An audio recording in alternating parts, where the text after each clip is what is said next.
Tem vários casos que você libera o uso e não libera a venda. Um deles é que esse vape. O vape, por exemplo, que as pessoas fumam naturalmente hoje em dia, né, normal, muito normal. O pessoal de direita, por exemplo, está sempre com o vapezinho na mão. Você fuma um vape? O vape, por exemplo... Mas ele não é permitido pela Anvisa. É proibida. Não está permitido. Não. A comercialização do vape é proibida. O uso não. O uso não. Ou seja, tem vários casos no nosso Brasil de situação que é proibida a venda, mas comercialização pode. Né? Mas pode. O que não pode... Pode continuar. O que não pode, sim, é ter um apartheid social quando diz respeito à definição de usuário e traficante. Quando você pega, por exemplo, o sistema prisional no Brasil, 60% das pessoas que estão lá presas estão presas por conta da lei antidrogas. Não. Aí você pega... Não existe este mito do encarceramento em massa. Nem falei Para com isso. Eu nem falei encarceramento em massa. O que eu falei foi o seguinte, é o dado concreto. As pessoas... Que de todas as pessoas presas ali, o Gani... 57% e alguma coisa estão presas por tráfico de drogas. Da lei antidrogas. Tudo bem, mas quando isso você tem sabe, a ver porque são... Calma, eu vou chegar lá, Gani. Está colocando usuários. E quando você vê, por exemplo, que vários usuários vão para a prisão de forma indevida, injusta e ilegal, porque foram considerados traficantes pela cor da pele e pelo nível de escolaridade, porque portavam drogas em quantidade que, se fosse com nível superior, era considerado usuário não traficante, você vê claramente o nível de desigualdade do sistema.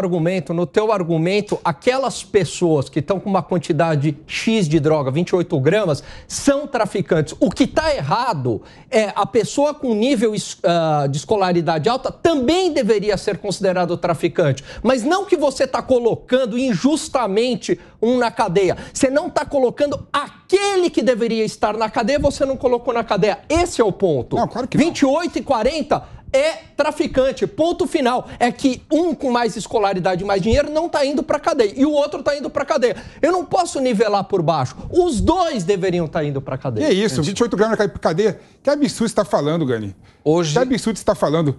40 gramas coloca uma pessoa na cadeia por tráfico. Que absurdo você está falando? Não, mas com 28 gramas a pessoa deveria ser presa, Gani? Isso é ultrapassado total. Olha, eu sou completamente... Aí não haveria presídio que daria... Olha, eu sou completamente contra as drogas, contra o consumo de drogas.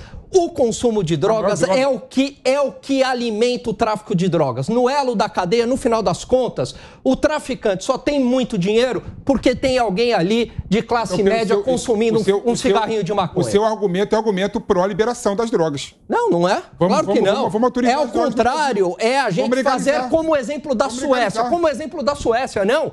Prevenção, repressão forte, as drogas juntamente com prevenção. Aí sim. Agora, o sentido contrário é sempre descriminalizar.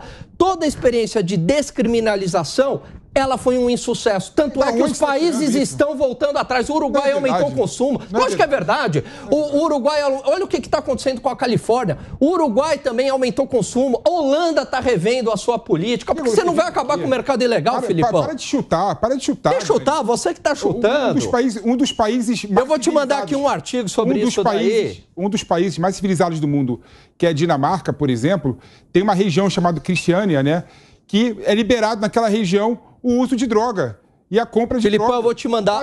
Tá ali. O mundo todo está indo para esse caminho. Não o Conselho Federal de Medicina se posicionou contra. O Conselho Federal de Psiquiatria se posicionou contra. Sabe por quê? Porque tem consequências reais. Sabe por quê?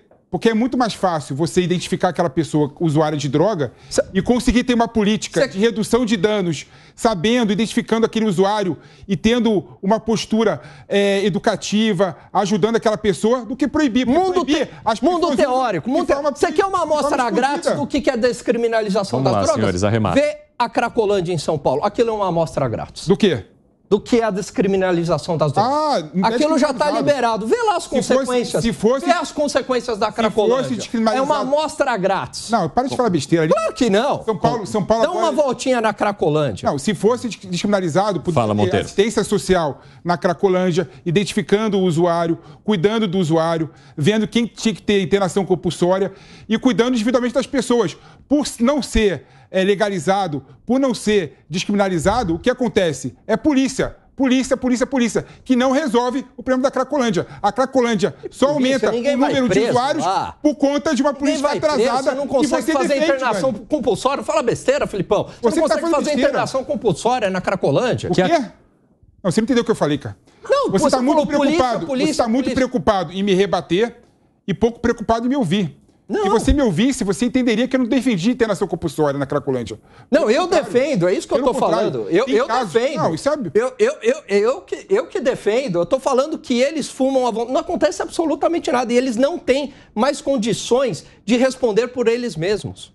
Senhores, vamos arrematar. Quer acrescentar algo? Vai lá, Monteiro. Não, assim, esse negócio, conclua a sua fala. A direita tem uma conduta de achar que internação compulsória resolve tudo. Já a esquerda tem uma postura ao contrário, de achar que só resolve política de redução de danos. Tem casos que tem que ter internação compulsória e tem casos que a política de redução de danos resolve.